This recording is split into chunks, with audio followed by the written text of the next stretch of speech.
that's one of our goals that we talk about for the season. But no, I mean we haven't looked too that far ahead. We're really focused on this weekend, and like we said, Ohio State was the first one. Now it's on to the second one in the Big Ten title. So that's what we're focused on. It's going to be a long day if you watch the clock. All right, welcome in. Good afternoon. Welcome to this Afternoon Live on this Thursday, the second day of December. As we get ready to get things underway, we bring in the senior editor of the Maize and Blue Review, and that's Adam Schnepp, who is on the line and on camera. What's going on, Adam? Hey, Dennis. Not much. How are you? I'm doing really good. Despite the basketball game last night, that wasn't so hot. We'll get to that. Let's just start out with some good things, and that is this week. It's reality. We're here, and the Big Ten title game is Saturday, and Michigan played Ohio State, and it's I've talked to a lot of Michigan fans like you have this week. It's really just been a dream ride, dream scenario here. That Michigan is here. Not only they beat Ohio State in the manner they did, now they're, a favorite against Iowa, and there's more prizes ahead. I mean, it's, I don't know. There are a lot of Michigan fans pinching themselves here today still, since Saturday, Adam. Yeah, Dennis, I've heard a lot of people say they'll take this football up, basketball down trade-off right now. I think it's been quite a while. And, people seem to be enjoying the ride for what it is, and that is essentially a fifth consecutive playoff game. Ever since Michigan State, they've had that mindset where you had to win out to put yourself in this position, and they keep answering the call. Yeah, well, I get the trade-off. You want something, to enjoy. And, last year, it really was a surprise with basketball last year. They weren't picked to be the preseason best team. They were like sixth, and then they just ran out and won 11 games and really pulled you in, pretty quick. And, football, they, 7.5 games there. It'd be nice to have both, but they don't want to follow, like, basketball came this close, to get into the Final Four. Michigan football wants to get, there's a part about that. Maybe that's a good question for you. I mean, like, being able to, I don't know, it's not even finish it off, get a Big Ten championship. What's that do to put in perspective or validate Saturday and then push them forward? What would it all mean, a victory, or if they came up short on Saturday? How would you look at it? So a victory, I think, is the final nail in the coffin for a lot of different narratives about how Michigan hasn't done anything in the Harbaugh era, et cetera, et cetera. Because now you have a new number next to that that Big Ten championship number that they have on the walls around the practice fields, right? So it goes from 42 to 43. You're not just a division champion; you're a conference champion, and it is obviously a bigger deal. You have to go back to your earlier point for a second. A team that came in with very low expectations that has now exceeded every single one of them, and is on the cusp of doing something that really matters, that is recordable. It shows up in every media guide from here on out. It shows up in every program from here on out. It's like I was saying, it's a new number to put up there. It's a ring for these guys, right? So it's the goal, of course, is to beat Ohio State, but I feel like these guys realize that is one half of what really kills off this narrative that Michigan can't get over the top. And it just opens up so many things here. I'm feeling it this week. Usually the football season's over and it's on to recruiting or it's on to basketball, whatever else. And, now you got another game and it's, people are, talking about going to Indy or already have their tickets. And the college football playoff rankings came out. There was Michigan number 2. And the one thing, it does keep going. I know that it would keep going anyways, that they would have a bowl, but it keeps going like where the dream's alive. And then it's like, wow, now it's like things like, I always thought one day that they would win against Ohio State. I didn't think it was going to be this year. And I really didn't see when it was going to be, but now that it's here and now that they have they're looking over at the other side, and this is a very doable game, against Iowa. And that's the thing. I don't know how much you've looked, past there, but that college football playoff, it isn't the most daunting thing where before it's always like, there's no Big Ten team that can even play with that's not the case this year. Michigan can play with any of those teams. They'll be a big underdog against Georgia, but they can play with any of those other teams, which is, way different than in past years. Yeah. Yeah. And, they have a quality win under their belt. They beat Ohio State, who's in that upper echelon, who is the one Big Ten team that people usually think can hang with an SEC team. And so from a mental perspective, I've got to think that there are 115, 120 guys on Michigan's team that feel like no matter what matchup comes next for them, if they are to move on, it's not a bad matchup for them. They have all the confidence in the world right now. And a lot of times that's half the battle. All right, Adam, you mentioned numbers, and I'm going to throw a little curveball at you here because today's date is both a palindrome and an ambigram. I don't know if you realize that or not, but I'm going to just see if I can get the number here. So there's the number. There's the date today, right? Yeah. So it says that, the palindrome, you read it, I guess the reverse to the back to front, it's the same thing. I've heard of that, but I don't really know what an ambigram is, but it says it reads the same if you flip it. And so let me see if I can flip it. There it is. That's cool. There's your ambigram. I don't know. That's my transition to basketball. And last game, I know that you, on the Maize and Blue review, you point out three things and takeaways from the game last night. What was your biggest takeaway from Michigan's 72-51 loss there to North Carolina? I think the biggest one for me is that Hunter Dickinson having to sit for 10 minutes in the second half just tore that offense down. I mean, you look at that guy as your primary screen setter, and then he's so good on the short roll, and then you can put him in the post, and if you have Diabate and you can play high-low, and when he's on the bench, they just look like they did not know where to go or what to do. And so I think, it sounds silly to say I didn't realize the importance of this guy who was a second-team All-American last year, but I think that showed up heavily last night for the first part of the second half. And you just look at the run that UNC went on, right? Like, this was a game at halftime, and then by the time he comes back in the game, it's essentially over.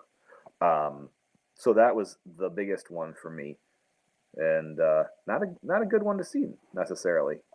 No, you're right. As much as you might not have liked how they played in the first half, it was a 2-point game. And 90 seconds in, he had his third and fourth foul just like that. And the first one's a cheap one. Like, you don't want to be reaching there. And both of them were questionable calls, but those are going to happen all the time in basketball. Maybe Juwan should have taken him out there, but you're also thinking, hey, we need to have him in there. Let's see. He's got to be able to learn to play also with 3 fouls. For me, Devontae Jones, I know a lot of people are like, get him out of there and, put the freshman in. Let's see Frankie Collins. And I like Frankie Collins too, but, they've got to have Devontae Jones. I mean, they really need him because if you're trying to, and I don't know if you'd even put them down as contenders for the Big Ten right now, but if they feel like they want to contend in the Big Ten, handing the ball to a, true freshman point guard and saying, hey, lead us there, that's cutting down the margin. They need Jones to, find his game pretty quick here. They do. Absolutely. I thought he had a little bit better second half than he did first half, but it definitely does seem like a process of finding himself and finding what he can do in this offense. And right now, I feel like the book is kind of out on him, and teams feel like they can trap him. They can try to ice screens, and it's working. And I don't know if it's him and the coaching staff together that can work through this, or if it's something that he needs to do. But it has to be figured out kind of on the fly, because I like Frankie Collins as well, but if he was ready, he'd probably be in there. It's a freshman point guard. It's going to take time. Do you see any silver line? Maybe I'll ask you like a 2-part question, a silver lining with this team. Is it one of these things where you're stepping back and telling people, they should, redefine their expectations? I mean, how are you looking at it? There's a lot of basketball to play. There's a lot of basketball to play, and it's a young team, and they're learning on the fly. I mean, I look at a guy like Caleb Houston, and I think he's still really struggling to find what he can do, and he's struggling on defense, and I think that's not going to be a season-long thing. I think he's going to eventually shoot himself out of this slump, and then as far as silver linings go, I think, Diabate got his first start last night, and I really like the way that he played last night, and I think that he's learning to play with Dickinson on the floor. And if I had to pick one thing that's encouraging going forward, it's that I think the starting five that they put out there last night can be successful.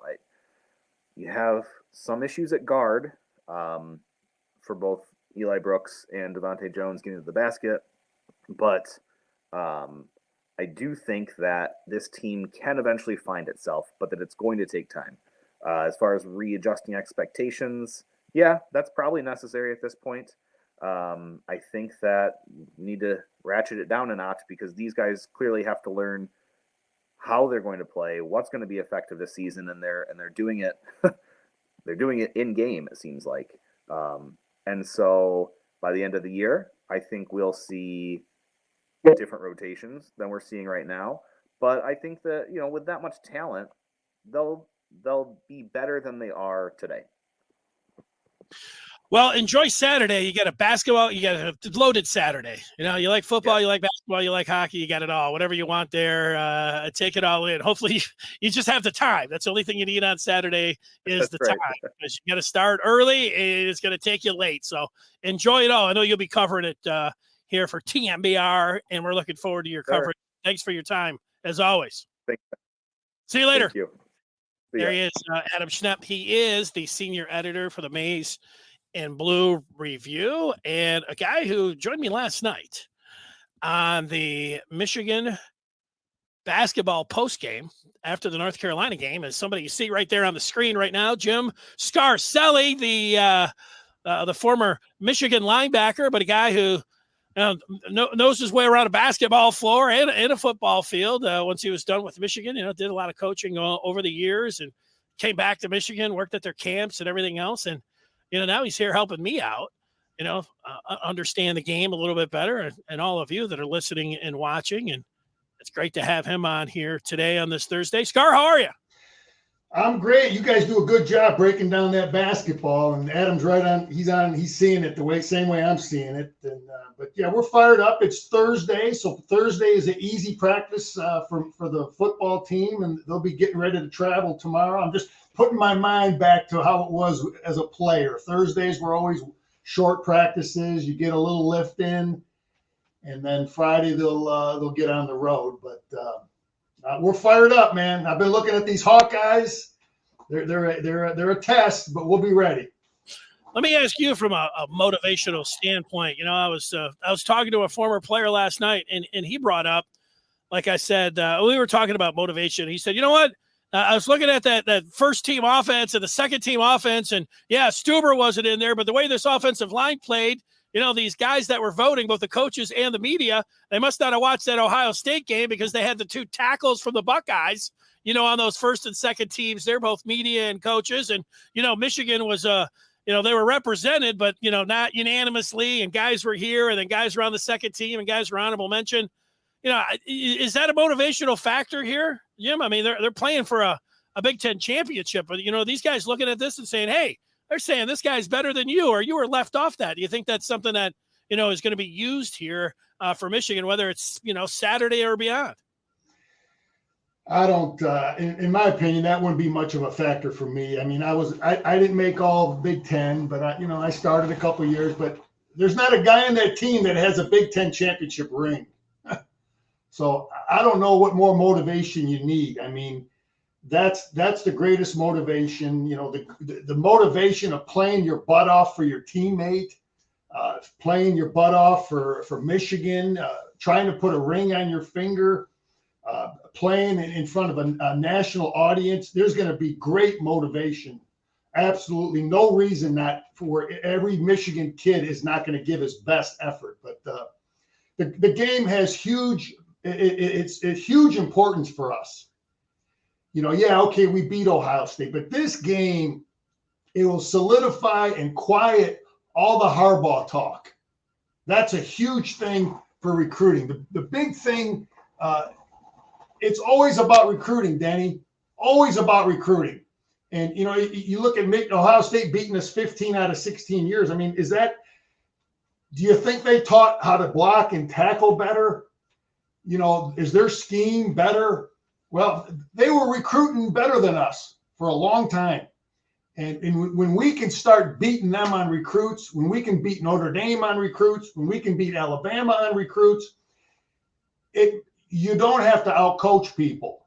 There's a lot more room for error when it comes to coaching. If your scheme isn't perfect, great athleticism can make up for it. But this game is huge for recruiting and the stabilization of our program. I don't want some kid or some parent looking at Jim Harbaugh thinking, is he going to be here in 5 years?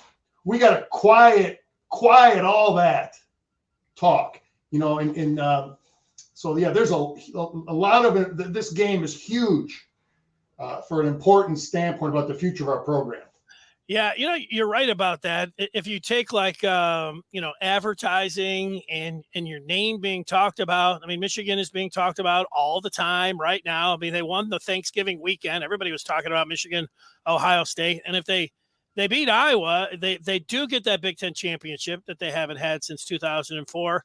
They also get to stay top of mind, and they're going to be every sports show is going to be talking about them up until New Year's Eve, because they will get it's a great thing. As much you can hate the college football rankings or whatever else, but Michigan controls their own destiny. They win, they're in. I mean, they're in. There's no question about that. It's not like they're going to be number 2 and win, and then they're going to drop out. So they stay top of mind, and that's worth its weight in gold. Being able to stay there, and people talking about Jim Harbaugh and now the program and how they did it and everything else. So to your point there, I wanted to ask you, so I was talking to that former player who watched the Ohio State game with a former NFL and college coach, and that guy was giving him what he thought would be the game plan for the Iowa Hawkeyes and Kirk Ferentz. And what he said, and it made a little sense to me, he was giving a scout on Michigan's defense, and he said Ferentz, he would expect that Kirk Ferentz and the staff would come out in a no huddle.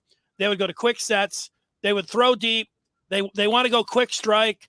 They really want to stress that Michigan defense in the transfer. Remember back at Michigan State, they had some issues there and tempo all the way through. Teams have been using it. But he said he thinks that will be jammed in really quick, and that's going to be the game plan here, to stress that defense, to try to go quick strike, even first series. Now, he said that's what he would expect. Crazy? Are you thinking along the same lines here, that's something that the Hawkeyes would have up their sleeve coming up Saturday? I'm gonna get on that part real quick, but we talked about the media and the importance of that. You see my picture here of our friend Paul Feinbaum? Can you see him back there, Denny? I can see him. Yeah, there he is. I thought that was a picture of me for a second. No. You're a lot more handsome than that guy. That's true. I got the M Go Blue. You see the M Go Blue written on him? So you talk about the media and the importance in the national media. Believe me, guys like that, it influences and is a subtle factor on recruiting. So, but he did come out this week and say some good things about Michigan. He said some good things about Harbaugh. So I want to compliment him there. To respond to the scout and the other guy that played what I would look at. When I look at Iowa, they stand for something. Iowa's football program, you know what you're going to get. And every football team in America, the first day of practice, the coach will put a formation out there. And then he'll give them the first play that he's going to install that day. At Iowa, I would guess the first formation they put in are probably 2 tight ends and 2 flankers, a balanced formation, quarterback under center with the tailback. And the first play they're going to put in is the zone. Iowa runs the zone better than any team in the country. They believe in it. They rep it. They run it. That's what they believe in. You got to stop that play. So that's that play. I don't know. We're never going to really stop it. We got to neutralize it. And then they run the boot off of that. But you got to start with Iowa with the zone. And they do a great job of it. That's what they believe in. They hang their hat on it. You know, I've been watching them against Nebraska. They went up and down the field with the zone play. And luckily for Nebraska, they got out of it at times. But so we got to start with that. But to answer your question, there's a lot of people that have a different philosophy about what to do, you know, if you're playing in a big game. And a team like Iowa, I would guess the opposite. I would guess they're going to huddle up. They are a huddle team. And what you do is you try to shorten the game. If you don't think you can match a team, they may try to shorten the game, make every run the play clock down. The possessions are less possessions per team. I don't envision them try to speed us up. I envision them slowing it down, doing what they've done for 12 games. They're not gonna look. We had a few misalignments, poor communication defensively. We had it against Michigan State. We had to take a timeout again, but that happens. But I don't see them making a living with that. I see them doing what they've done for 12 games, which is methodical, offensive, huddle, run their zone, and do what they do. Interesting.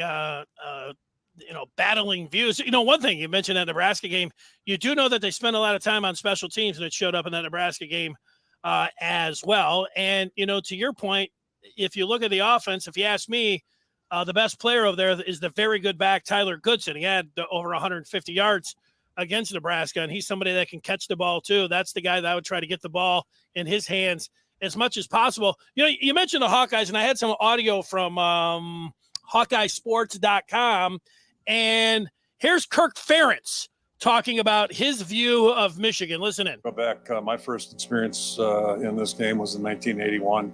They were awfully good then. And they had a lot of good teams in the 80s. And since I've been back, they've had a lot of good teams too. And this team certainly looks like they're right at the top of that list from what we can tell. They're extremely talented, really in all phases. They've got good depth, very, very talented. They're very well coached. And, you know, to me, good teams, this is typical of good teams. But, Michigan's got a real identity, offensively, defensively, special teams. You can tell their players fully believe in what they're doing. They do it well, and they do it with a lot of energy and really play at a high level. So. Well, there he is, Kirk Ferentz. Going back to those early 80s teams, he was impressed with them. 1981 was my freshman year, and we were the number one ranked team in the country to start the season. And we went to Wisconsin and lost the opening game. We beat Notre Dame the following week, who was the number one team after we got knocked out. But we ended up losing to Iowa that year we had a lot of great players on that team. But Iowa had that was when Hayden Fry was just getting it going, getting his program going. He had the great defensive coordinator, Barry Alvarez, who went on to Wisconsin and did some great things. But yeah, Kirk Ferentz was the offensive line coach, but he talked about identity. And I guarantee you Michigan believes the same thing about Iowa. You know what you're going to get. You know you got to stop the zone. You got to stop they'll have a fullback in the game. You know, they're going to play with a fullback, and we haven't really seen that. Wisconsin played with a little bit of fullback, but they definitely have an identity. You know, offensively, they want to run the zone, they run the boot.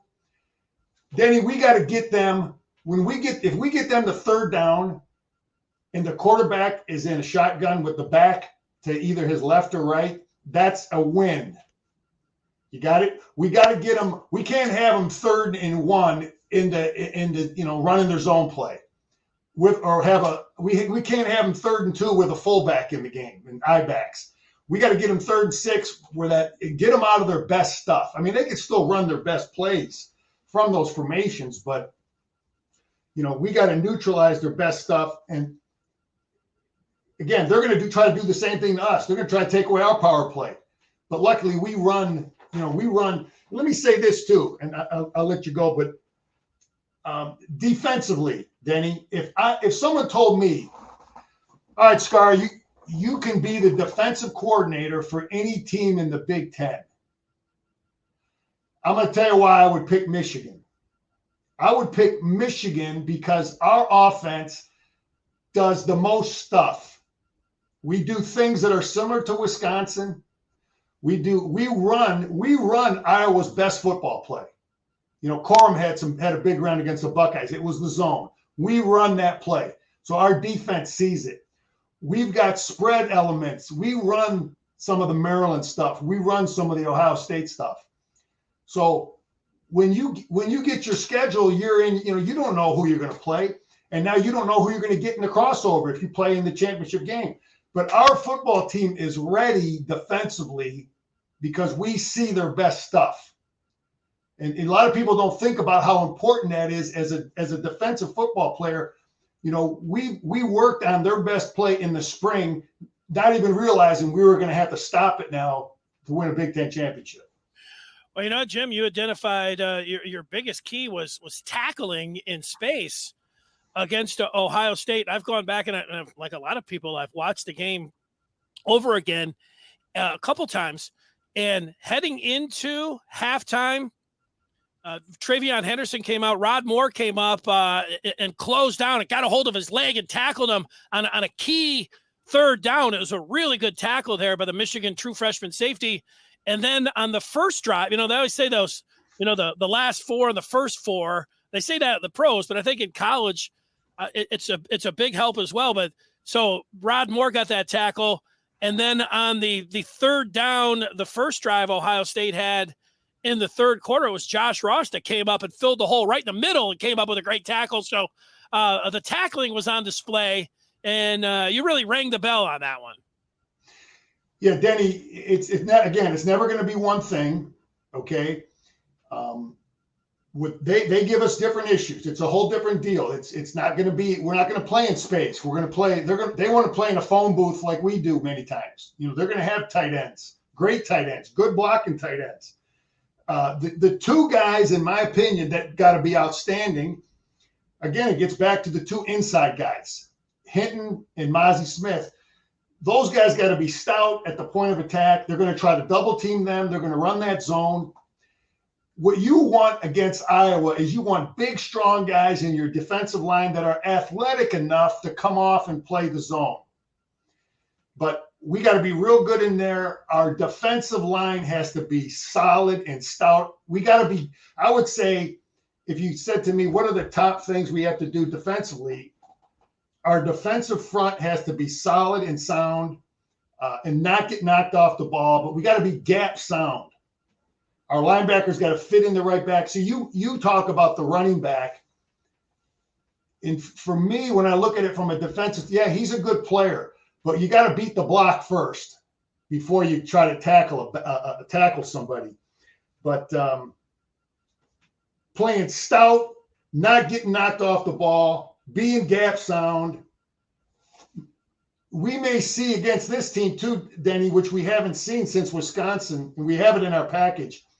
I think we're going to see some three defensive linemen with Hutchinson and Ajabo also in the game. See, against Ohio State, we would just have four of those guys, two inside guys and two outside guys. Against Iowa, I envision going back and forth based on their personnel. I think when they have two tight ends in the game, I bet you we'll have you'll see some five-man front, some 5-2 look like as when the stuff we did against Wisconsin. But they're going to play two quarterbacks. They both do different things. We'll get into that. Go ahead, Danny. What else you got? Well, I'm going to stay there on the defensive line. So much of the emphasis, and certainly the conversation for good reason, has been about 97 and 55, Hutchinson and Ajabo. But you're bringing up 15 and 58, the defensive tackles, and they've had excellent years here, and I know whether it's they talk about those guys down there, whether they're playing 3 techniques or 5 techniques.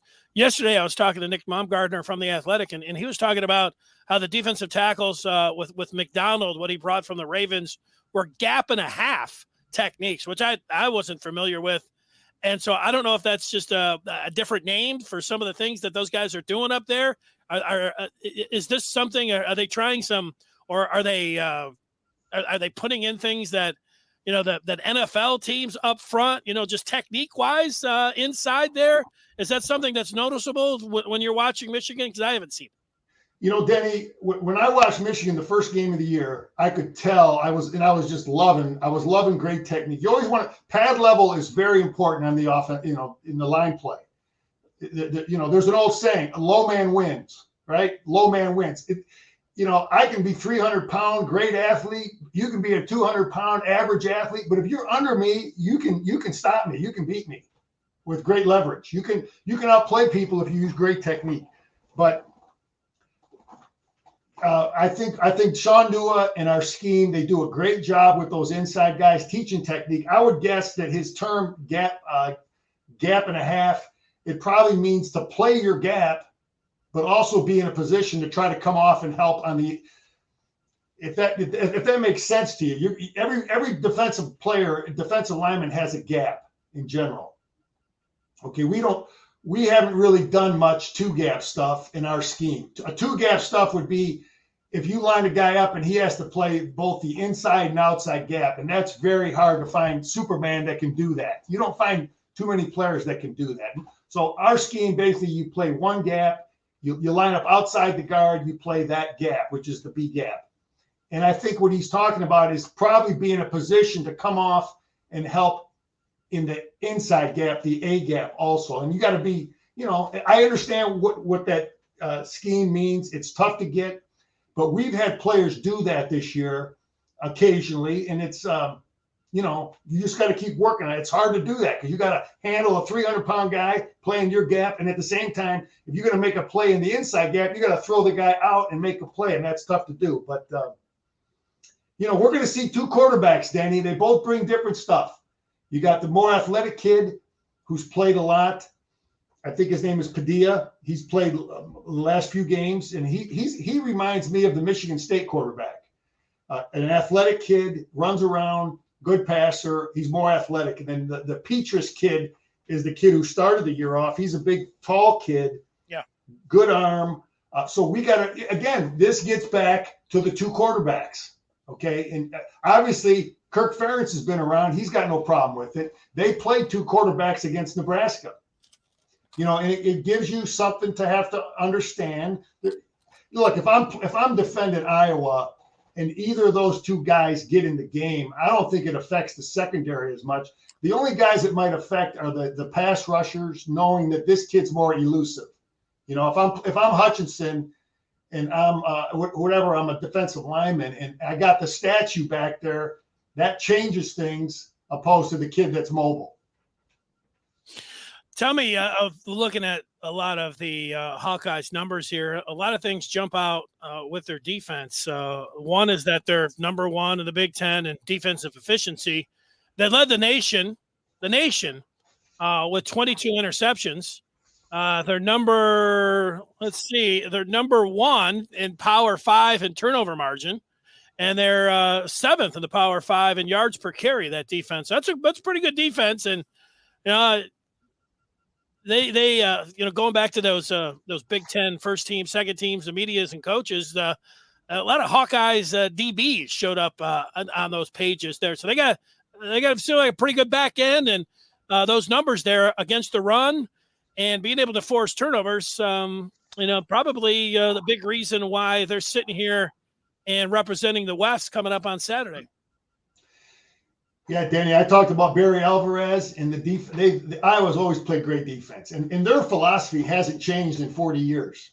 I mean, they are a zone. They want to play zone defense, and they want to stop the run. They're going to focus on stopping the run, and they want to play zone. The advantage of playing zone for your linebackers and your secondary is everybody sees the football.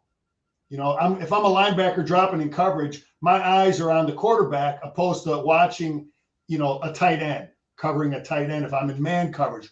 When you're in man coverage, your eyes are on the guy you're covering. You're not seeing the ball. So zone defense in a lot of ways helps you defend the run. But Phil Parker is their defensive coordinator. I played against Phil Parker. He's a good guy. He's a Spartan. He was a great safety at Michigan State. He coached under the great Norm Parker, who was there for many years. But he's a real good defensive coordinator. He hasn't changed really anything philosophically of what they've been doing, and they're going to be physical. I would say their defensive line will be better coached than what we saw against the Hawkeyes. They're going to play better technique. They're going to be, in some ways, they might be harder to run the ball on.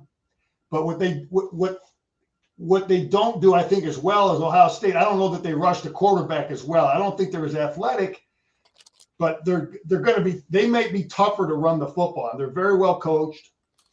What else do I got? Again, they do a great job in the weight room.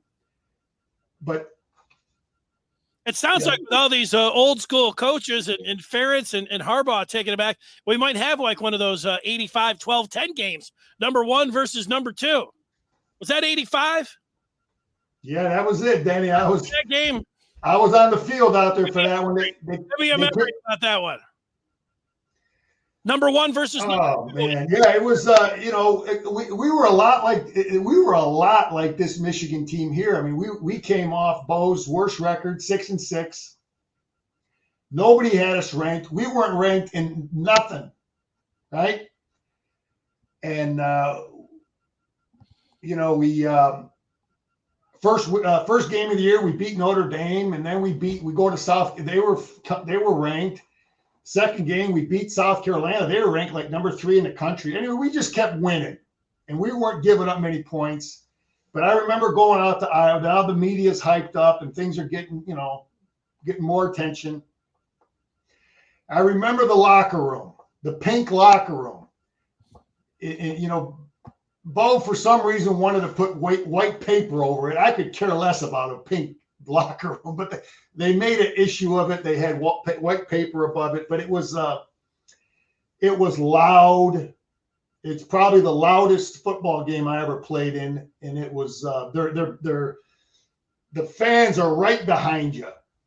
I mean, you're sitting at your on the sideline, and their fans are right there calling you every name in the book, and just they're right there being nasty. But we end up losing on a field goal at the end, and they were a well-coached team. Yeah, it was a 12-10 game. We scored a touchdown, and they kicked 4 field goals, and that's how they ended up winning the game. But it was they were huge guys, and their philosophy I don't think has changed. Big offensive linemen, big physical weight room, big dudes. Run game. Their offense probably hasn't changed much at all. And then they always played great defense. Again, that was Barry Alvarez, and he was a great defensive coach, man. They had some guys that were real good players. We had a hard time moving the football on them. Well, you didn't lose a game for the rest of the year, so a heck of a season there in 85. Did have that tie against Illinois. Here's Antoine with a question saying that Michigan should be able to run on Iowa despite their defensive prowess. They keep the safeties high. They're not going to be able to stop Michigan's run game as long as we're running trap plays and pulling guards. Got a thought there for Antoine on that? I was, they're gonna take their shots though. They're gonna show a certain look and appear to be in too high safety look, maybe softer against the run, but they will rotate out of it, and they will hide and scheme, especially on first down, to try to get the extra defender, try to get the 8th guy in the box. So it's going to be a guessing game, and hopefully we can beat them on some of that stuff. But yeah, I understand his point, but they will take their shots, try to get the extra defender in the game.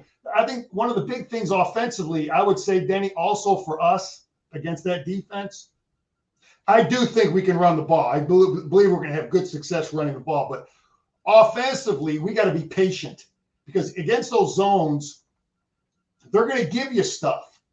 They're going to give you windows. They're going to give you 5-yard passes, and then you got to, run it up in there and make them tackle you for a 6-yard gain. They're going to give you that. And you have to be patient enough to accept that and believe in that. and hopefully one of our guys can make one of their linebackers miss, and now a little 4-yard pass, turns into a 20-yard gain, or if not more. But I understand the point he's making, and we got to win that guessing game in terms of catching them when they're trying to bring extra people in the box. I've got a score in mind. Michigan's favored by 10.5 points in this game. We'll get to that straight ahead after the Michigan recruiting spotlight and after the memorabilia minute. So if Scar hasn't thought up a score, he'll have a little time while he's doing and thinking of things here while we'll do that at the end. That's just in a couple minutes. As far as the recruiting spotlight, it was a busy 24 hours here for Michigan. This upcoming recruiting class, this 22 class, they have an early signing period. They used to just have the one on the first Wednesday of February. Now they have two, and that first one is coming up on December the 15th. So we're less than 2 weeks away, and Michigan is now they're up to 19 verbal commitments. They got a skinny defense. I say skinny. I say a tall, 236'7" defensive end out of Austin, Texas, named Ethan Burke. He's number 19 for the Wolverines. A 3-star by Rivals, but 6'7", 230. He's got a lot of room there to put some size on for a defensive end. And coming out of Austin, Texas, there pulling him out of the Lone Star State, and then right out of from under the nose there of Texas. A good job there by Michigan to get number 19. And the Wolverines have moved up in the Rivals team's ranking. They had fallen down. They had lost a wide receiver who decommitted. They fell back to 21, and then they're at 18. But they have vaulted all the way up to number 13 now in the Rivals team ranking. So that's something that Michigan fans, I think, will like, especially if they could get inside. Last year they were 11. If they could get inside the top 10, that would be great. It was pointed out to me, talking with some recruiting insiders today, that this year it's difficult more than any other, Scar, because the evaluations that they're putting on these high school kids to try to rank them with these different recruiting services, Rivals, the one we're working for here, it's difficult because of the pandemic, and a lot of tape and, no crowds. I mean, all those things that factor in. This is kind of a wobble as a year. You're going to see a lot of different. Yeah, it's harder to when you don't have the tape and you're not able to see guys. Obviously, you're not able to bring them in for visits and those kind of things.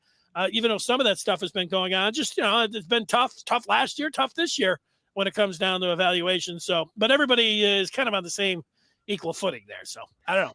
Yeah, this I took a look at that this morning. You guys, the Maize and Blue review. You guys are outstanding. You guys are on it right away, man. We got a player signed. You guys have it up and all the information on the kid. Big 6'7" kid out of Texas. He talked about Aiden Hutchinson. He's a defensive end. You're at that. Was he at the game? Yes. Yeah. Okay. You're at that game in that environment, and you watch Ajabo and Hutchinson rush the quarterback, and you see the coaching he's getting, and you see the crowd. I guess that was the number one watched college football game of the year, from what I was told. But that's huge, and that's where we want to get to, where we've got our program so good, where a kid knows he's going to get great coaching. He's going to have a shot at the NFL because he's going to get great coaching. He's going to get a great degree.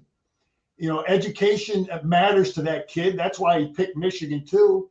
And when we can go into Texas, that's when you're really doing. You're starting to, that's when things are going, because that's where Ohio State has been. They go to Missouri to get Zeke Elliott. Alabama goes to Northern California to get Najee. We try to recruit Najee. They're going way out. So where's your? They're all over the place. Their footprints everywhere. When I was playing, we had guys from all over too. The primarily was Michigan and Ohio, but we had such a name that we could go and get certain guys, and that's a great little boost for Michigan in recruiting to get that kid, and hopefully there's some more 4 or 5 star kids out there. You know, another thing, Denny, that's changing recruiting, and I've talked to some of my guys that are in high school coaching, is a lot of the let's just take Eastern Michigan. Let's just pick on Eastern for a second. They may have offered earlier, here we are December 2nd in the past. Now what you're finding is everybody's sitting tight. Even some of the D2s are sitting tight, like the Ferris and the Wayne State. They're sitting tight longer because they want to see who might look to transfer.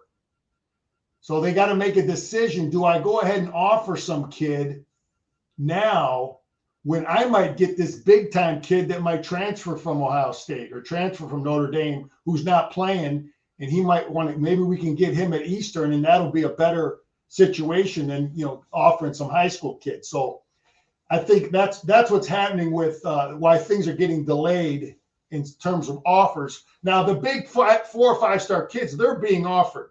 Okay, everybody wants them. It's the guys that are in that middle tier who are kind of in limbo right now.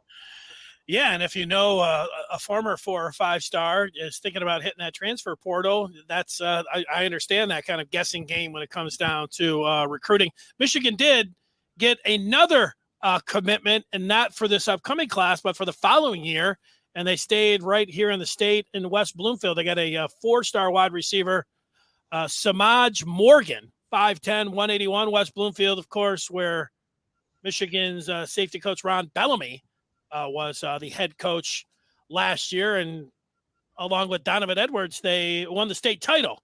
So Samaj Morgan pledging, so he's coming in. Michigan now with 3.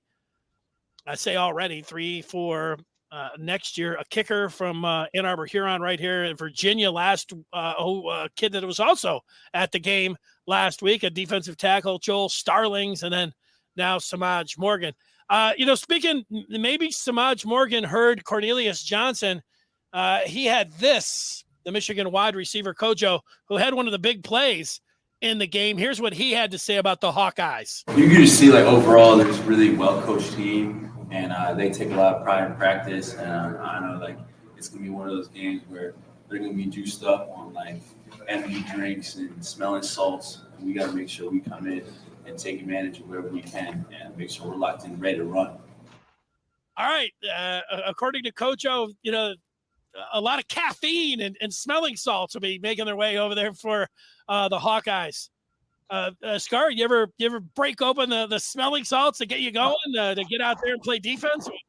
No, I don't think anybody's going to need any kind of caffeine to get ready to play that football game. I mean, another thing, Denny, about this game that people aren't talking about, but we haven't played in a dome all year. Okay, they haven't either. But when there's football conditioning, there's football shape, right? Hutchinson didn't leave the field when it's 30 degrees outside. Okay, but when you go into a dome, now it's like 80-degree weather again. It's like game 1. Okay, it's going to be hot. It's a whole nother deal from a conditioning standpoint. So you're going to have depth defensively. You're going to see a rotation again, I believe, defensively that we haven't seen for the last 4 or 5 weeks, just because of the conditions.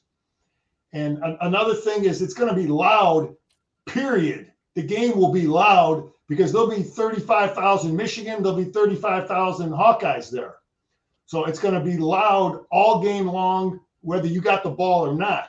So, the team offensively that can deal with noise, is a factor. But I remember, I played in the dome. We used to play Minnesota in the dome, and I played, we played the Sugar Bowl back in the day against Auburn and Bo Jackson and them. And it's domes are loud, man, because the noise doesn't go anywhere. It stays in the stadium. Yeah, the Triple H, the Hubert H. Humphrey Metrodome. I remember it. I've got one other piece of audio of Scar. I want you to listen to this. You can give your comments afterwards. It's a minute long. It's a former Michigan quarterback, Tom Brady, talking with Jim Harbaugh about this past weekend. It was last night. Here's Brady and Harbaugh. The 1980 Olympic hockey team. Oh, wait, no, that's Jim Harbaugh. Here's Brady. I think about that game too, Coach, and I was, fortunate to be a part of that rivalry. In 5 games I played against them, and we won the first 3, which were all really great wins. And then I lost one the first year I started. We were at the Horseshoe. We got beat by a really good team that day in Ohio State. And I won my 5th year as a senior at home in the big house. And it was like, I feel so great for those seniors because you go out with that victory, And I think when you put so much into it. I think all of us athletes, and I was thinking about this the other day, when you lose a game, whether you're a high school football coach, you're a college football coach, you're a pro football coach, you're the wife of a college football coach, you're the mom of a high school, player, everybody feels the same. It sucks. It just sucks losing. And to see the joy from winning that game for the seniors who will never get a chance to beat that team again. Yeah.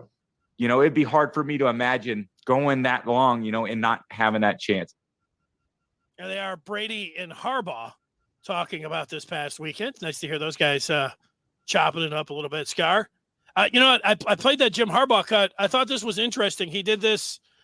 It was a Big Ten media session. The audio comes from the Big Ten Conference via YouTube. And he made this comparison to Michigan's win over Ohio State as they get ready for Iowa. The 1980 Olympic hockey team, had a great game.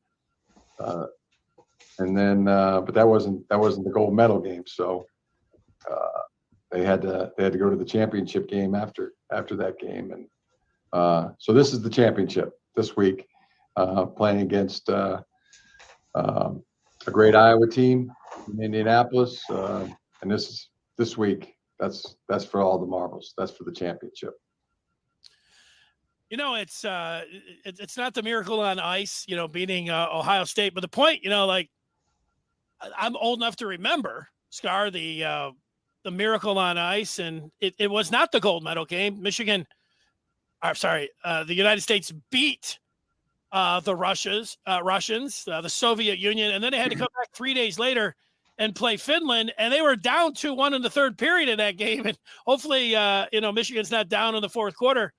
But obviously, we know now that the red, white, and blue prevailed and had one of the greatest upsets. But the point here is that everybody's like, the Columbus, it kind of looks like the Soviet Union, but you had to go on and you had to kind of complete it out there to finalize that. If Mike Eruzione and everything, they just beat Russia, then they fall to Finland. We're not talking about them to this day.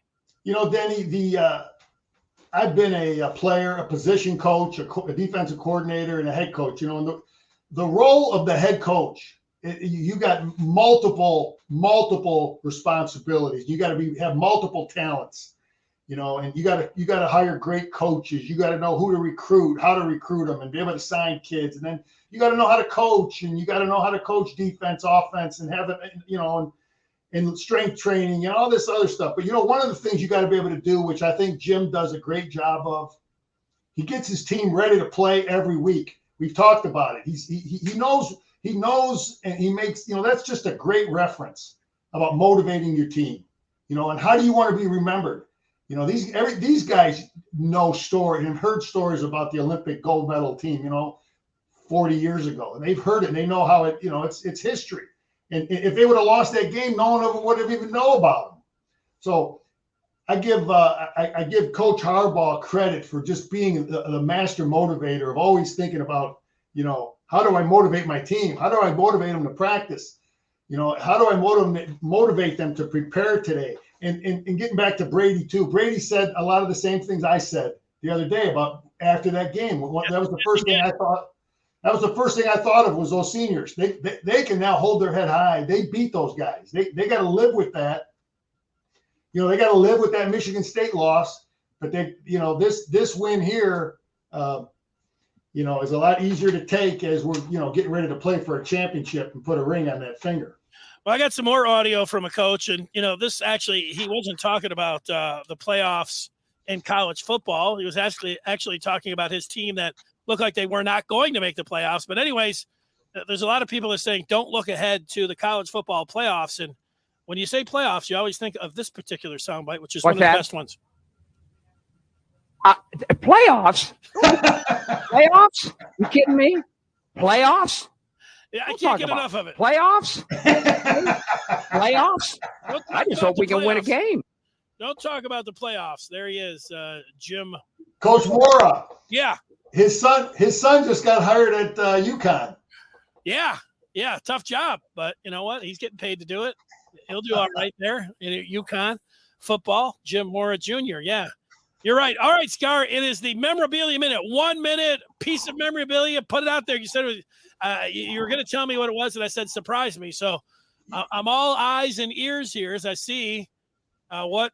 You know, Denny, you and I, we got brought together because we have a mutual friend, a guy by the name of John Gindia.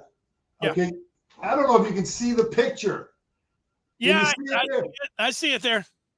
That's our buddy, a guy that you know and I know. I played with John. John is from Trenton, Michigan. Okay, downriver. Yeah, can you see the Well, can you see the thighs on that guy? A little bit of a glare. Put it right up to the screen. It's so. Yeah, there's a little bit. There you go. Okay. Anyway, John is a true Michigan guy. Loves Michigan. Dad played back in the late 40s. He played on some Rose Bowl teams, and he's just been Michigan his whole life. And you know, sometimes he didn't play a lot for Michigan, but he finished up, graduated. I guess the reason I wanted to bring John up, I have so much respect for him. Guys that played football, they know, every strength and weakness of all your teammates. You know, because everybody, you see everybody's, every day you watch them in practice, and but I have the ultimate respect for him because he just kept grinding, kept working. And every team has a Rudy. You know, we've all seen the movie Rudy. Now, John was on scholarship, and he got so much respect from his teammates. I guess the point I want to make is, Denny, just because a guy wasn't a starter or wasn't an all Big Ten football player, his teammates may have just as much respect for a guy because of just the way he conducted himself. And, he was a team guy and contributed to, in any way he could, a team winning. So that's a mutual friend of ours. I just want you to know that he's a respected Wolverine, and you won't read his name in any all Big Ten listings from back in the day, but he is a guy like many guys I played with that never played, but they have ultimate respect from their teammates. Great stuff on the memorabilia minute. Speaking of Gindia, he told me recently when I talked to him, he said, hey, you know what? The only person that has bigger arms than Schoonmaker, the tight end, Michigan's, he said, is Scar, the guy you're working with. He said he's the only one that's got bigger arms than Schoonmaker. I was like, wow, that's pretty impressive, John. Good stuff there. All right, it's time for our predictions. You don't have to give one, Scar. I'm looking at a lower scoring game.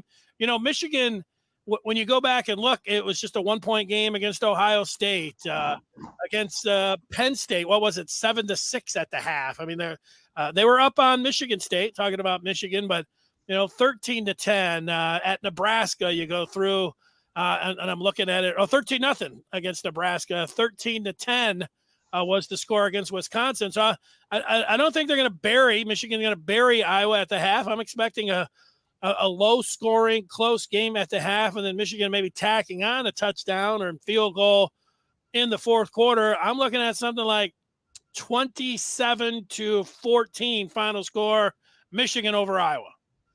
Yeah, I'm right in the ballpark with you because I believe they're going to just play their methodical game, and they run the ball, so the game's going to go fast. It'll be the clock's going to be running. I don't anticipate them trying to speed anything up and get Michigan misaligned and all that. But I'm thinking Michigan 27, and I'm thinking the Hawkeyes are going to be around 20. But we got to stop that zone, man. They run that. When I look at this game, let's neutralize that run game, make them have to throw the ball on third down, and we're in good shape. So yeah, Michigan 27, Hawkeyes 20. All right, before we go, we like the feedback. Kurt jumping in, 42-10. He's looking at the only chance is several turnovers.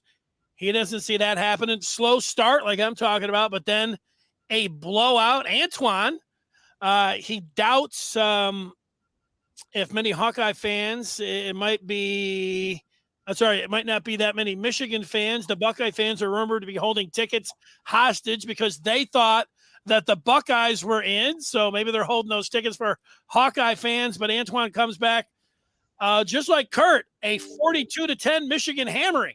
Oh, all right. 42-10.